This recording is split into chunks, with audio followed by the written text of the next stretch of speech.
السلام علیکم، خوش آمدید۔ آپ دیکھ رہے ہیں الطاف وائس چینل۔ آج کی ویڈیو صرف ایک ریویو نہیں بلکہ کرولوش اورحان سیزن کی ایک ایسی قسط کا مکمل جائزہ ہے جس نے سازشوں، تاریخی حوالوں اور شاندار ایکشن سے ناظرین کو ہلا کر رکھ دیا۔ ہم بات کر رہے ہیں ایپیسوڈ نمبر 4 کی، جس کے کئی سینز نے سوشل میڈیا پر تہلکہ مچا دیا ہے۔ اس قسط کی ریٹنگ کیوں گری؟ کیا پروڈیوسر کی کنجوسی قصوروار ہے؟ اورحان کا ماسٹر پلان کیا تھا؟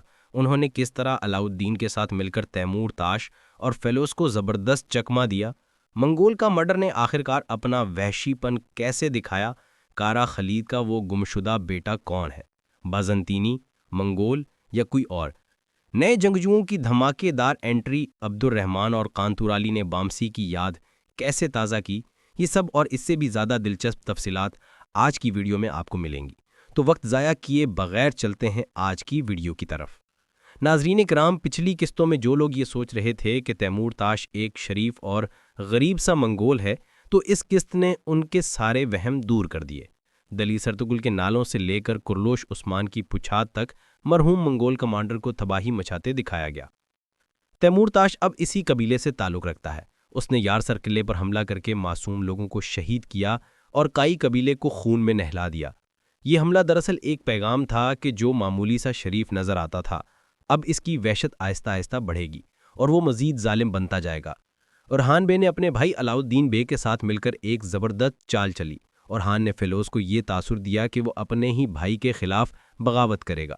اسی وجہ سے اس نے سب کے سامنے علاؤالدین کو تھپڑ مارنے کا ڈرامہ کیا تاکہ تیمور تاش کا جاسوس فوراً یہ خبر آگے پہنچا دے۔ تیمور تاش کر فیلوز نے سمجھا کہ کائی قبیلے میں خانہ جنگی شروع ہو چکی ہے، جبکہ حقیقت میں وہ دشمن کو گرانے کی تیاری کر رہے تھے۔ دمرل کی قربانی اس منصوبے میں انتہائی اہم ثابت ہوئی۔ اس نے اپنی جان خطرے میں ڈال کر برسا کی خفیہ سرنگ کا پتہ لگایا، جس نے اس منصوبے کو 4 چاند لگا دیے۔ اورحان بے نے بڑی مہارت سے وہ غار دشمن کے سر پر گرا دی، عین اس وقت جب دشمن قلعے پر حملہ کرنے کا خواب دیکھ رہا تھا۔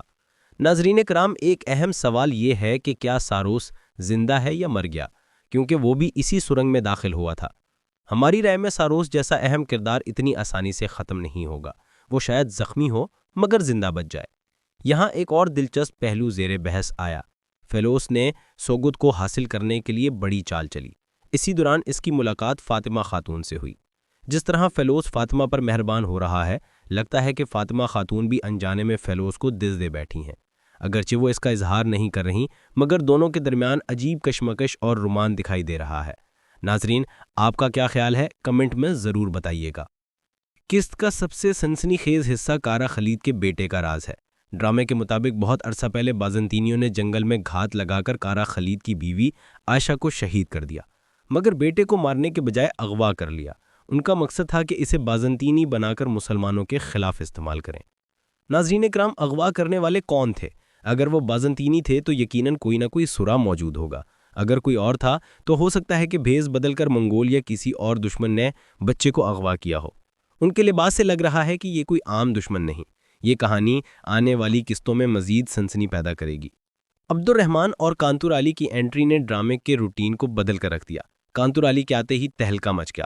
اس کی تلوار بازی، تیر اندازی، جنگ کا جنون اور کھانے کا شوق سب کچھ دلکش تھا۔ اس نے بامسی کی واپسی کی یاد تازہ کی۔ عبدالرحمان بلا شبہ بڑا اداکار ہے، مگر کیونکہ وہ تاریخی ڈراموں میں پہلی بار آئے ہیں، اپنے کردار میں مکمل گھلنے کے لیے انہیں تھوڑا وقت لگے گا۔ ان کی کلہاڑی اچھی ہے، مگر ابھی جھانگوڑ کا مقابلہ اتنا آسان نہیں۔ خلاصہ یہ ہے کہ ان دونوں جذباتی اور مزاحیہ کرداروں کی انٹری نے ڈرامے میں زبردست جان ڈال دی ہے اور دلی سر کی پرانی رونق دوبارہ لوٹ آئی ہے۔ سب سے اہم سین آخر میں عثمان بے اور اورحان کے اختلافات ختم ہوئے اور اب تینوں باپ بیٹے ایک صف میں کھڑے ہیں، مگر اسی دوران ایک اور کہانی نے جنم لیا۔ سفید داڑھی والے اپنے مقصد کو آگے بڑھانے کے لیے ایک نئے ہیرے کی